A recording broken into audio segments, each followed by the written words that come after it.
Well, this is week 8, and I'm at the old juvenile detention center as it's being destroyed, taken apart, salvaged, pieces recycled, the metal recycled, the bricks in landfill, some of the bricks saved.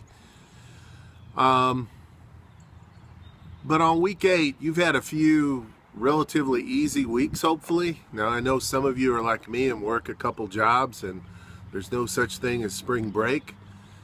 Taking care of your kids and grandkids, just busy. But this is a make it or break it week. You have a couple things that we don't usually do. One is the interview, and the other is the ProctorU, the proctored exam. And so take some time and read through the material that I've put together on both of those items. The proctor exam, you can get some help from ProctorU and probably from your regional campuses if you get stuck. But that's going to take some work trying to figure out that system. That's not too unusual for most of the jobs you're going to find. There's going to always be new systems put at you and new instructions and new models, and so having to do something like ProctorU is not going to be too unusual after you get your career. So have at it, try to figure it out. Regarding the interview, the person that you speak to, the client, I call him the client, and we're not going to call him the offender or the bad guy, because it could be you or me. So let's just go with the client and try to listen to how, if they were frustrated, if they went through smoothly.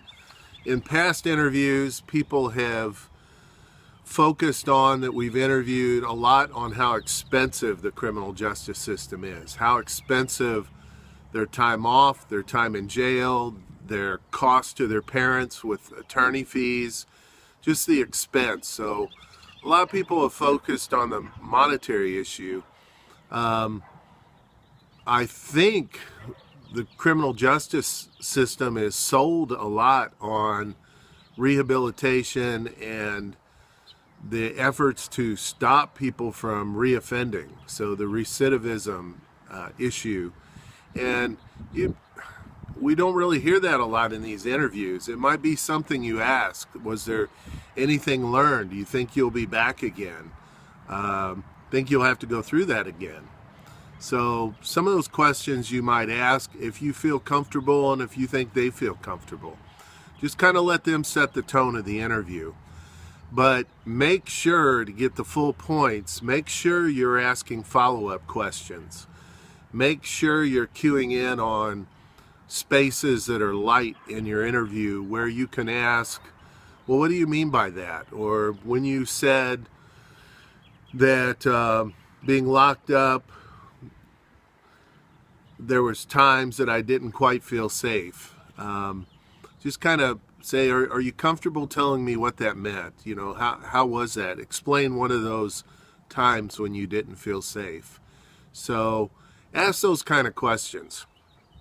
And we're trying to, in a class like this, we're trying to get you comfortable with learning about criminal justice system and about all the different parts, cogs, wheels, gears, and there's lots. And we're not even halfway there yet. We're just now in courts.